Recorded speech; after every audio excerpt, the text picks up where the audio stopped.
नमस्कारम। आज हम पढ़ने वाले हैं chapter 3 and chapter 4 combined MCQs of direct evidences of evolution and species concept and extension. What are direct evidences of evolution? Fossils, DNA sequencing, comparative anatomy, तीनों ही हमारे direct evidences होते हैं एवोल्यूशन के अंदर। तो ऑल ऑफ द अबव इसमें answer हो जाएगा। Which type of fossil preserves the actual remains or traces of organisms? True fossils, ये याद रखना कि किस तरह का फॉसिल प्रिजर्व करता है एक्चुअल रिमेन्स या फिर ट्रेसेस ऑफ ऑर्गेनिज्म, से हड्डियाँ रह जाती हैं उनकी। कई बार डायनासोर्स की हड्डियाँ जैसे मिली हैं, है ना, तो वो ट्रू फॉसिल्स में आएगा। What is one limitation of the fossil record? Limitation क्या है फॉसिल रिकॉर्ड की? एक बी ऑप्शन देखो कि fossils only represent a fraction of past life. सिर्फ कुछ ही पास्ट लाइफ के बारे में फॉसिल कुछ ही बता पाता, मतलब कि एक ही फ्रैक्शन बता पाता है, ज़्यादा कुछ नहीं बता पाता, बस उस ऑर्गेनिज्म के बारे में, है ना। How are fossils dated? Radiometric dating, ये भी अच्छा क्वेश्चन है। फोसिल्स रेडियोमेट्रिक डेटिंग से की जाती है। Which of the following best represents the phylogeny of the horse? Horse की फाइलोजेनी, ए ऑप्शन है gradual change from small multi toed ancestors to large single toed descendants.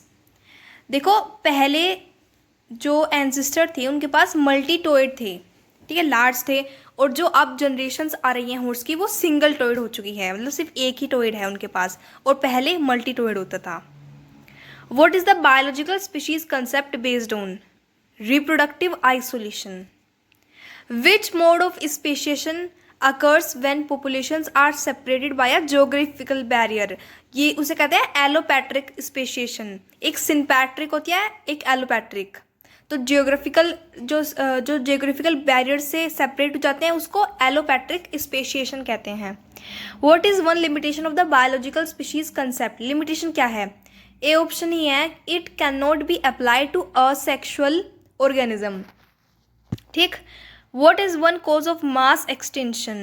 कोज क्या है? Volcanic eruption से, plate tectonic से, climate change से। तीनों ही option correct है, तो ऑल ऑफ द अबव आ जाएगा। Name one of the 5 major mass extinctions in earth's history. ये हुआ था क्रीटासियस पैलेजीन एक्सटिंक्शन, ये याद रखना।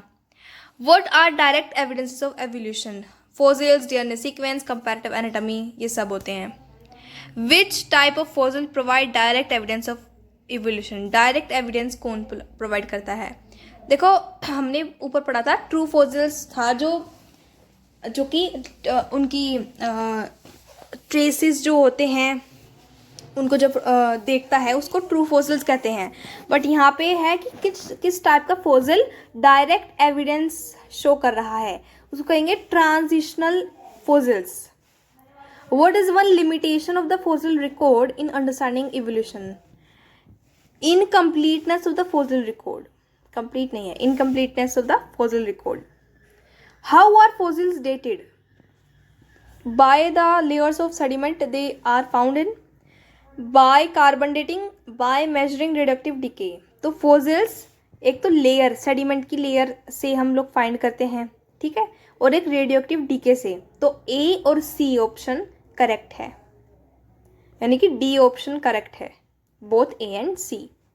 What is the phylogeny of horse an example of? ये किसका, मतलब जो फाइलोजेनी है हॉर्स का, ये किस चीज़ का एग्जाम्पल है? डाइवर्जेंट इवोल्यूशन का। कई सारे टाइप के इवोल्यूशन है, कन्वर्जेंट होता है, डाइवर्जेंट, कोवोल्यूशन, अडेप्टिव रेडिएशन, ये अलग दिया हुआ है, तो इसमें डाइवर्जेंट इवोल्यूशन का ये एग्जाम्पल है, phylogeny of horse. What is biological species concept based on? Reproductive isolation. What is one advantage of the biological species concept?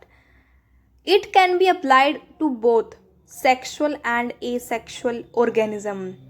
इसमें एडवांटेज ये है बायोलॉजिकल स्पीशीज कंसेप्ट में कि ये दोनों पे लग सकता है, सेक्सुअल हो या असेक्सुअल ऑर्गेनिज्म हो।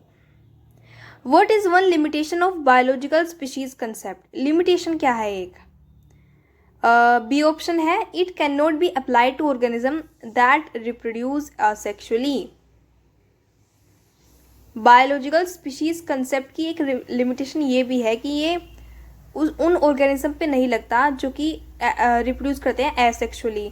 और इसमें एडवांटेज था ये कि बायोलॉजिकल स्पीशीज कंसेप्ट का कि दोनों पे अप्लाइड होता है, बट रिप्रोडक्शन में नहीं होता अप्लाइड।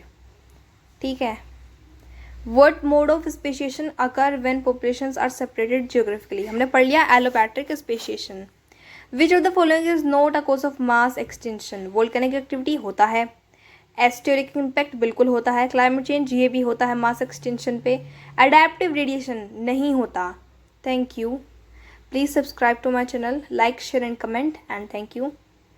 ये हमारा जूलॉजी चैप्टर 3 and 4 कंप्लीट हो गया।